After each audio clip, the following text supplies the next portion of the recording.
I'm really pleased to have here, in fact, all 4 members of the UK Public Sector Transparency Board.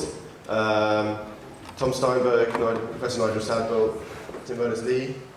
I'm not going to introduce anyone particularly. Most people here probably know who these people already are. What's going to happen is Tom's going to give a brief talk, and then we're going to do a kind of Q&A discussion on the panel. Particularly get ready with any questions you might want to ask. One thing is that Nigel and Tim have to head off. They've got a really, they're pretty amazing. They're here. We just had a press conference. They're then down to Southampton and then back this afternoon here in London. So we're on a tight schedule, but we're going to start from here. Okay, Tom, are you ready to go? I am, yes. Great. So, we live in quite extraordinary times because we live in a moment where the most important politicians in our country and in some other countries are actually actively eager to stand up and say that open data is an important priority for them and for their countries. This is politicians talking about essentially a geek issue. Even more remarkable than the fact they're standing up is the fact they're willing to change policy to deliver more open data, a commodity whose... Is the mic on? Okay. It's a commodity whose impacts are, by definition, complex and unpredictable. And this is not the simple classical politics of supplying an extra hospital bed. Is that? Is it really? Can we have the sound? Yes, it's on. You can talk into it. Oh. Alright, there we are. Put my place.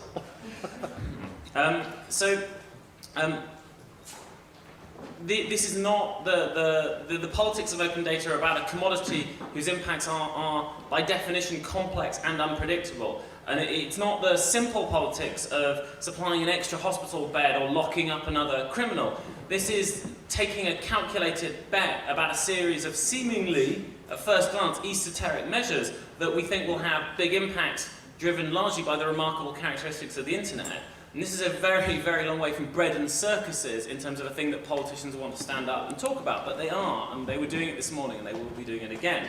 So we should really celebrate the fact that the political classes are paying attention to open data.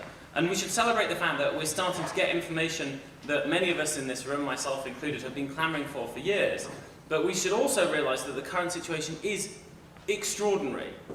And if we don't work together to manage it quite carefully, it could crash from extraordinary to depressingly ordinary with considerable speed. And that's why the title of this talk, the next 10 minutes or so, is Open Data, How Not to Cock It Up. And it's addressed to each and every one of you because you're all part of this. So what do I mean by cocking up open data? I mean making mistakes, making decisions, bad decisions, that will result in the flow of data that we think is so valuable either drying up or, in my case, never starting in the first place, because there's a whole load of things I can't get yet. And when I say mistakes, I mean mistakes that we can all make. So I've got 5. I'll run through them.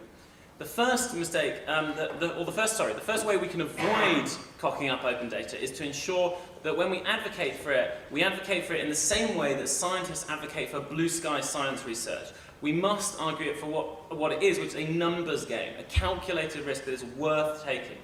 We must say loud and clear against the skeptics, we do not expect that the majority of government data sets contain massive wells of amazingly untapped data, just as we don't expect that most university research will yield a new penicillin or a new atomic bomb. But we do believe that it would be an incredibly stupid bet to assume that all the value that exists in all the government data sets, they're all hidden and locked away, has already been exploited. It would be like looking at the internet in 1996 and betting against the creation of Google on the grounds that, well, there's no value here that hasn't already seen. The second way we can avoid a stroll down cock-up boulevard is to cease tinkering around, to be blunt, with demos and hacks and pretty but useless visualizations, and bloody finish something useful. Now, Fix My Street that my society runs is no Facebook. I know this. I'm not worth billions of pounds. But it is a real service that makes a real difference to a significant number of people, and if you took it away, they'd be sad and they'd complain. And there are still, unfortunately, too few projects, either commercial or private based on British open data, that have this characteristic. it is a steady stream of that kind of service, commercial and not-for-profit, that will achieve the goal that we all want, which is a world in which ceasing to produce open data is just unthinkable like turning off the electricity. Third, we must go out of our way to gather information on what value is generated by people using data, even if it's just anecdotal. I've never told anybody this, but we found out that 55% of They Work For You's users tell us that they leave the site with a more favourable impression of their MP than when they arrive. That sort of anecdote, multiplied by the millions of people that use that site, is the sort of thing that will make decision makers sort of think differently about whether this is valuable or just sort of, a waste of money and destructive. Data.gov.uk could take a real simple lead here, so that after every single time you download a data set, it should blank the page completely and just say, please tell us how you're going to use this data so we can release some more in the future. Or to be more menacing and effective, that's a nice data set you've got there, be a real shame if anything untoward were to happen to it. So the process of recording and shouting about the value of public data is fundamentally in our hands, and I really mean our hands. The people in this room have such an important role. For the foreseeable future, we should adopt the approach about the government and open data of somebody who is trying to woo a rather unconvinced lover. So, what do I mean? Their friends, this lover, who represent the risk-averse public servants and the odd lobbyists, keep telling them that they should dump us because they should get on with wooing someone more worth it, someone with more prospects, China or the deficit, and that they should ignore this open data toy boy with his beautiful cheekbones, because there's nothing really there, not the real meat of international relations and the economy. So we need to keep showering them with flowers and good deeds, or by what I really mean is success stories and value, to show that we're not worth kicking out of bed. The research community has the biggest weight to carry here. Really, if you're a researcher in this field, you really must be thinking, how does my research kind of fit into this role? But also, people who run and use data, if you collect data about what your users are doing and how they get value, you have to share it, you have to shout about it, because every time you don't, every time it languishes in your Google Analytics or languishes in some internal report, you've slightly increased the chance that there won't be any data next year. Number 4, keep an eye out where public servants might be about to make terrible mistakes and stick the badge that says open data onto their terrible mistakes. And by terrible mistakes, I mean releasing data that is obviously, seriously privacy infringing, and which should never have gone anywhere near public release. And we should probably actually start thinking about helping these people by maintaining a list of top 5 data sets that it would be really, really easy to cock up the release of, and that would really harm people if you did. One really bad error, just one bad error here, will be so much bigger than all the pro-open data stories. And then people will just think that open data equals a bunch of maniacs in a room in Yulu trying to destroy other people's privacy. And finally, cock-up avoidance technique number 5, which in my mind is most important, but I will allow here is controversial, which is, I think it would be a big mistake to relentlessly tell the government right now that it should be in the business of publishing everything it can, as quick as it can and in the best formats it can. Well, this is heresy, isn't it? I mean, aren't I in favour of putting out as much open data as possible? I mean, surely that's what everybody wants. And my answer is not at the moment. In fact, right now I think it could be a rather dangerous idea. And so it might surprise you that my medium-term idea of a perfect government in relation to data is as follows. It's a government that releases no data at all until somebody asks for it. And when they do ask for it, they release it instantly, brilliantly, in 5-star, beautiful linked data the next day for free. That is my vision. But why have this very unintuitive? Why not aim high? Why not aim high? There's 2 reasons why I think it could be dangerous to aim too high at the moment and to focus too much on the big vision and not enough on the question of why don't we get that thing tomorrow. One, if we focus on asking government to publish as much as it can, it will spread the finite amount of goodwill, money and political capital that is attached to open data very thin, possibly too thin to the fact it doesn't achieve enough. And the change that we need most strongly right now is going to take a lot of political will. Have no mistake that when the government puts forward a green paper saying we're going to change the Freedom of Information Act to basically make it better for the people in this room, there are going to be screams. And we are all going to have to work in order to push back against those and explain why this is worth doing and why it's really, really worth the money. And secondly, actually, when it just comes to value for money, I don't personally think it is worth replacing a totally hopeless and outdated 1970s IT system with an incredibly shiny modern one if that system contains nothing that anyone wants. That to me is not actually, I'd rather take that money and put it into releasing some data that's currently 1-star and making it 5-star when people want it. So that's my 5 ways to avoid cocking up. I know there are more. I've tried to keep it short, and I'd like to move on from there to my elders and betters. Thank you very much.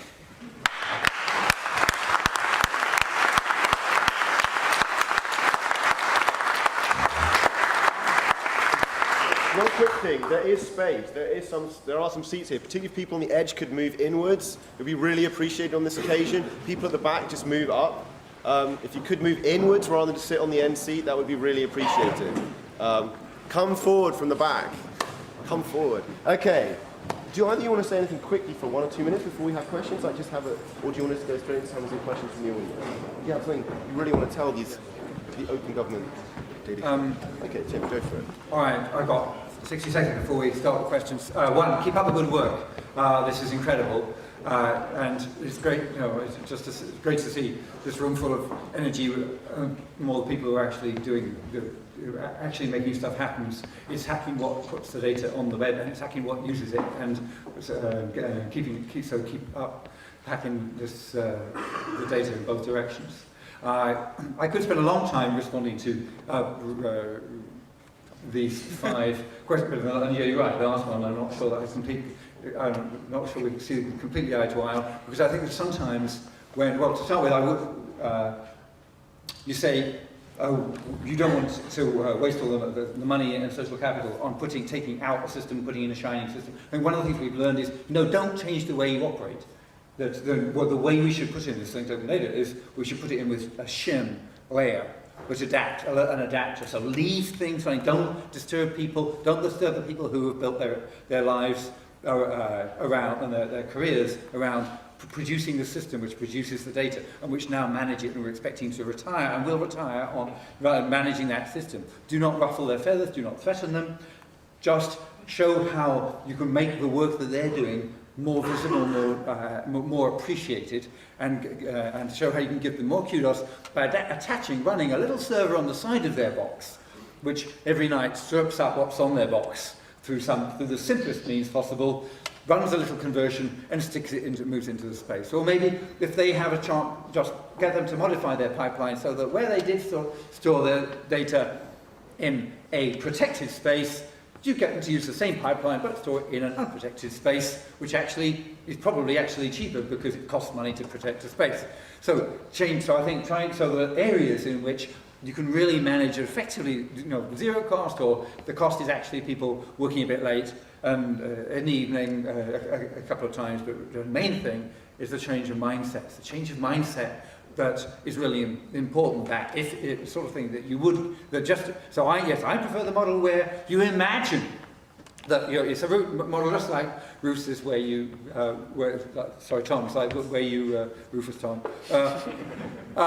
where you imagine that where you don't do anything until the FOIA request comes along, and then you do it brilliantly, immediately, and for free, and put it all up with 5-star data, except that the FOIA request is hypothetical and in your head.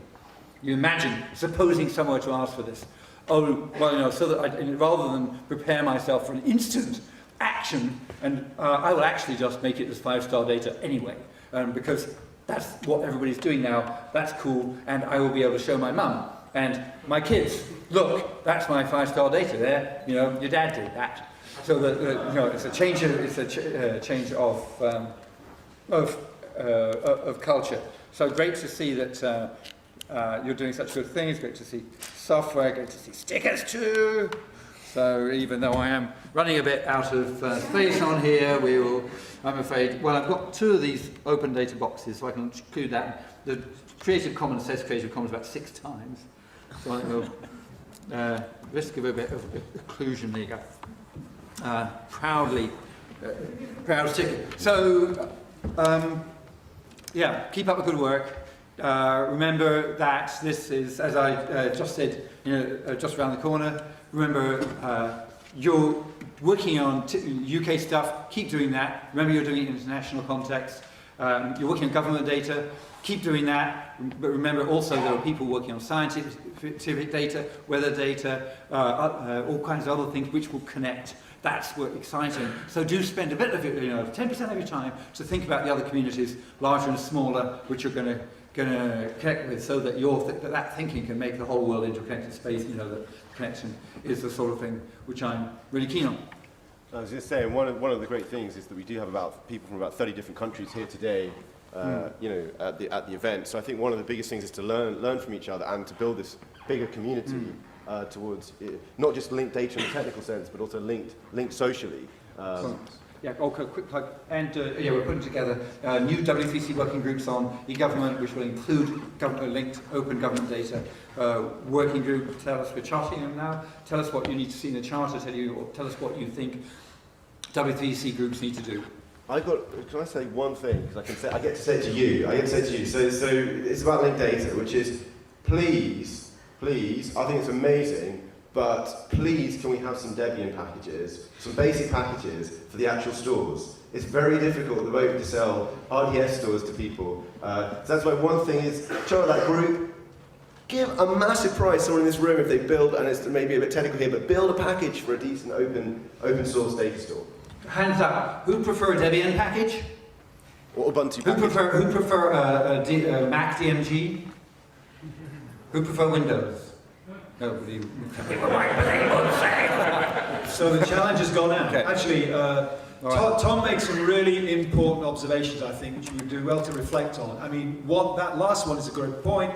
As those of us who are into developer mode or researcher mode, it is incumbent on us to tool up the environment so that we can all do a better job on this. And there is just a lot to do on that front.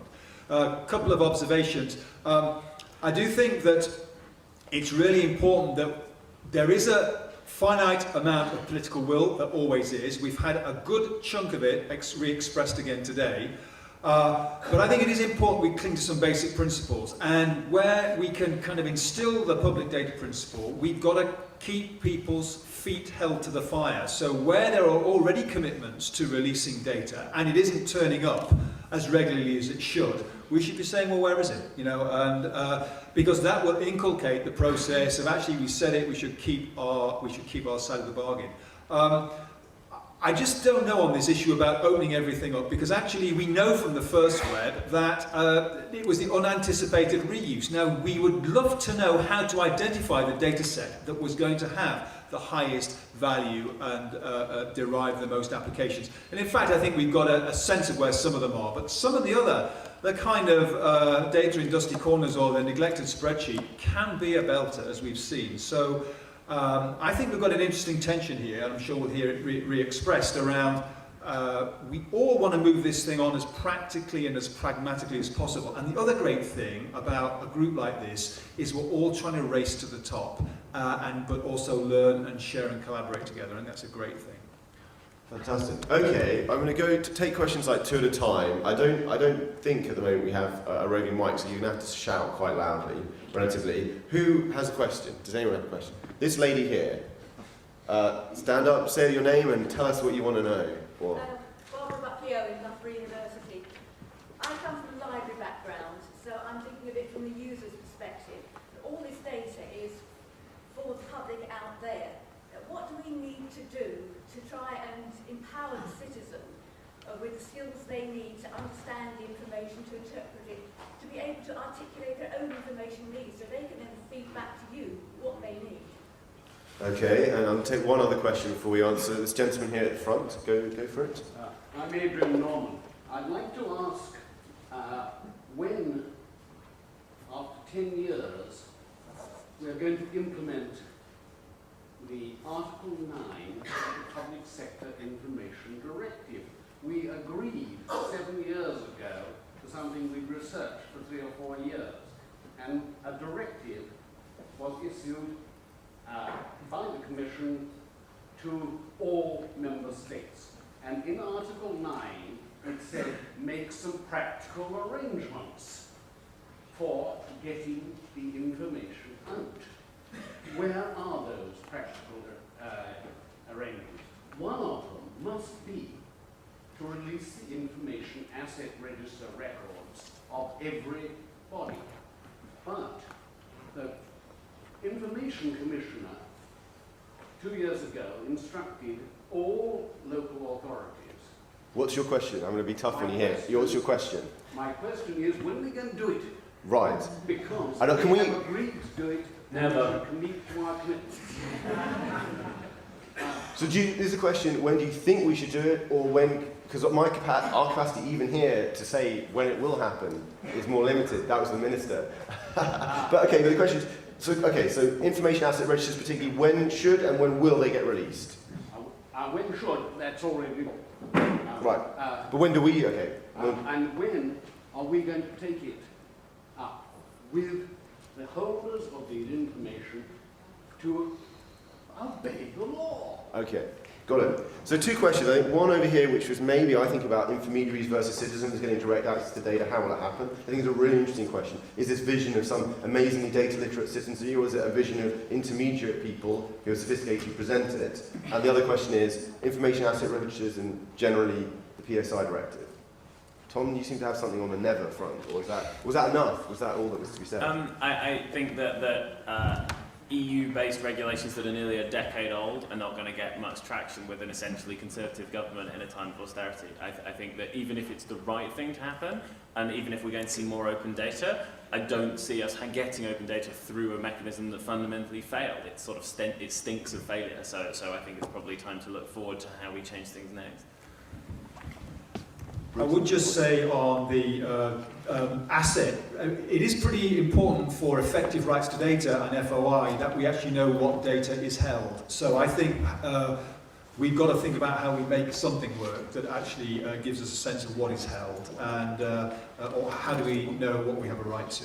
And the other point on intermediaries, I actually think that, yeah, we do need these tools. It hasn't got to be just for the high-end developers and data entrepreneurs. All I would say is that there's a bigger piece on this, and it is about data literacy. It's about trying to get some of the woeful lack of effective instruction in this area in our school system up to date. That we don't have the means and the wherewithal with efficient curricula to reflect what is happening in the world, and that's as true actually in some of our university systems.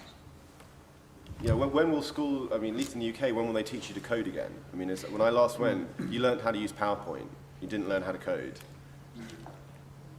Absolutely. So I think obviously there will be levels of, in answer to that question, not in answer to, but elaborating. Yes, it is a huge question. Yes, I think it is important to have better tools and to teach people. I would love it if kids learned that a computer is not like a refrigerator, but it's something which can do anything you can imagine, like it used to be when I was a kid, and probably is for people in this room. I just throw that down the gauntlet to them as programmers, but obviously you don't want to have only the people who are prepared to program and capable of programming as being the people who actually understand how the country runs. So the intermediaries are really important. Earlier, I pushed it out to the press and said, look, if you're a journalist, not press in the sense of paper and trees, but press in the sense of the journalism profession has got, I think, a responsibility to be an intermediary, to explain this stuff, and this means that journalists have to be data savvy. They have to do that. Teachers have to. Librarians, when it comes to certainly finding stuff, they have a traditional role. So yes, librarians now have to be able to help people find the data sets and figure out which data sets are actually going to be valuable for some kid's project. I think I can imagine tools which are a whole lot better than the ones we've got. If I had spare time in the breaks on planes, I code them up in JavaScript. But I haven't got round to actually organising a team of sort of 16 programmers to do it. But I can imagine ways in which could be very, very much better. But then, and I know that I make them, they may be wonderful, but they will be slow if you feed them too much data. So then I think there's a huge amount of development to do, in a sense of first building really nice tools for people to use to allow them to very intuitively find their way through the different data sets and, as they are linked together, and then turn those tools into things which will work at scale when there's masses and masses of data out there. So there's masses of development and research to do in how we manage these vast bodies of interconnected data. Okay, so I'm going to take two, because Nigel and Tim have to zoom off, I'm going to take two final questions and that will be it. I ask, so anyone has got a question, and then keep it short. So one gentleman at the back, stand up, say us your name if you don't mind, and speak really loudly. Okay, I'm Stefan, I'm from the internet, and I'm interested... You're from where, sorry? From the internet. From the internet? You or I made manifest. You or my father or grandfather or whatever.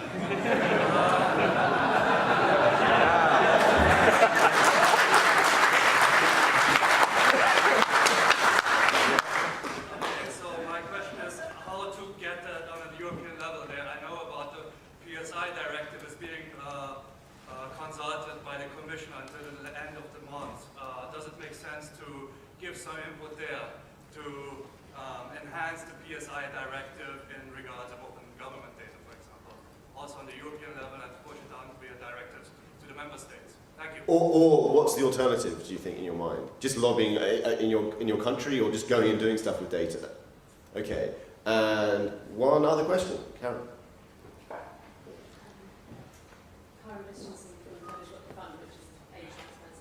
kind of building on that. We've got this big dilemma in aid, which is a tiny proportion of government budgets in the north, and we're trying to map it against the whole of the budget of the recipient country in the south.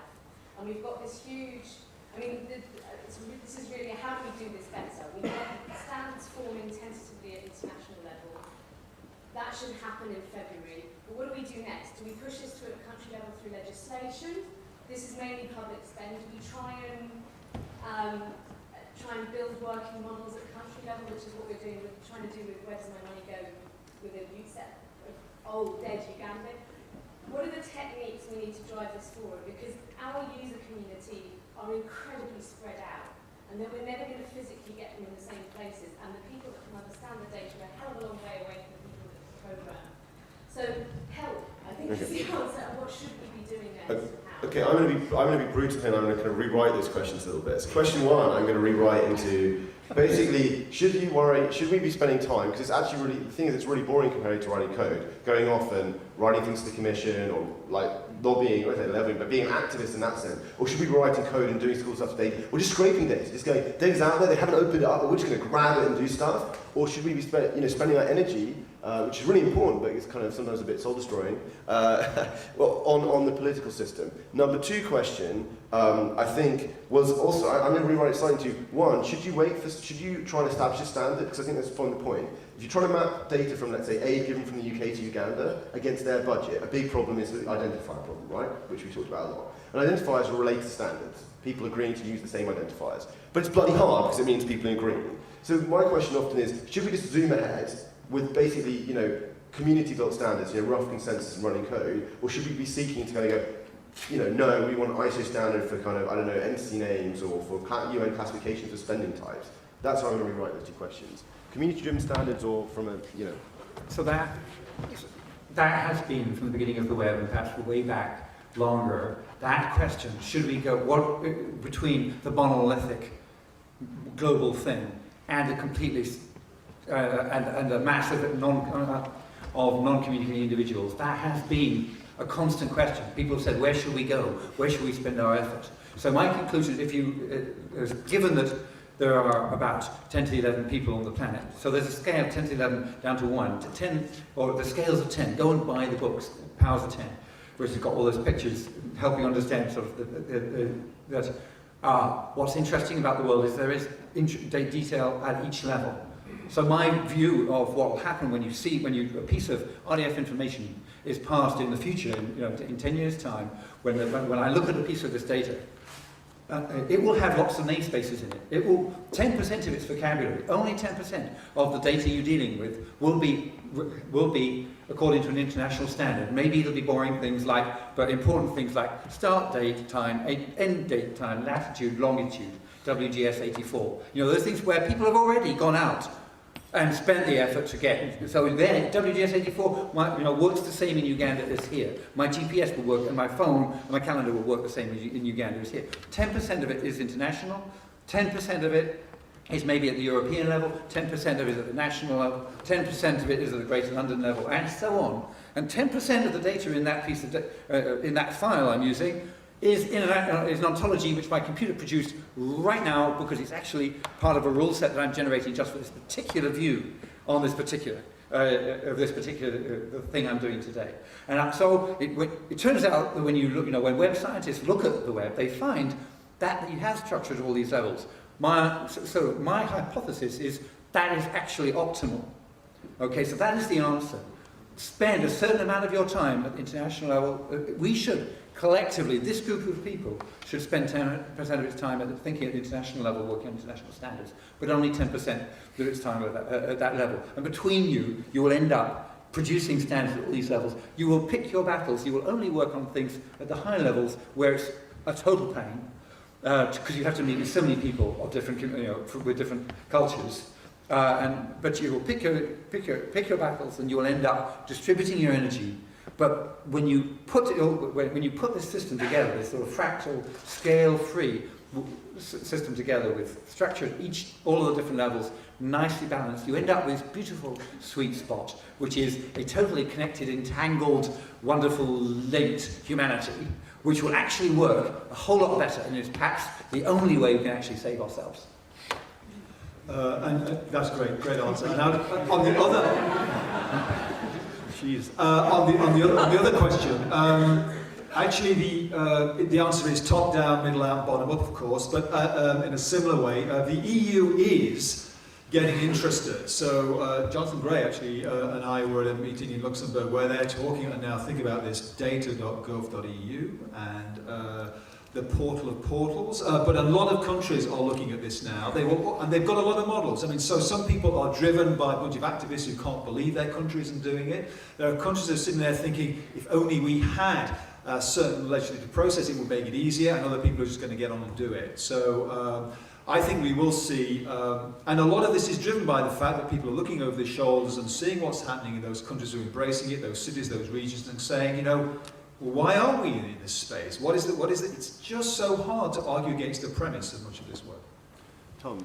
And a very simple answer to the question over there. The answer to Karen's question is, I don't know, it sounds really hard. The answer about how to split your time, well, I sort of live a manifestation of this split. I work essentially about a 6-day week, poor me. 5 days of that is on my society, which is really cool and interesting, and 1 day is giving the government advice for no money.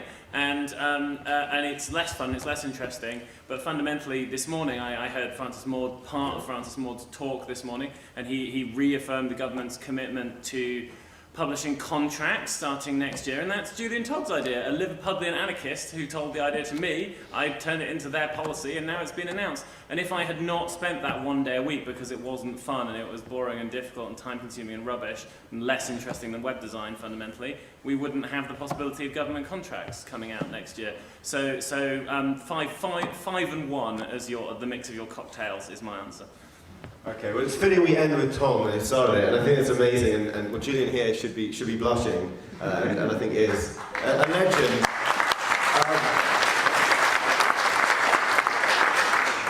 Okay, everyone, Tim and Nigel have to dash off. Thank you all, and we're going to go into the next sessions, but thank you all for this, and I hope you've enjoyed it.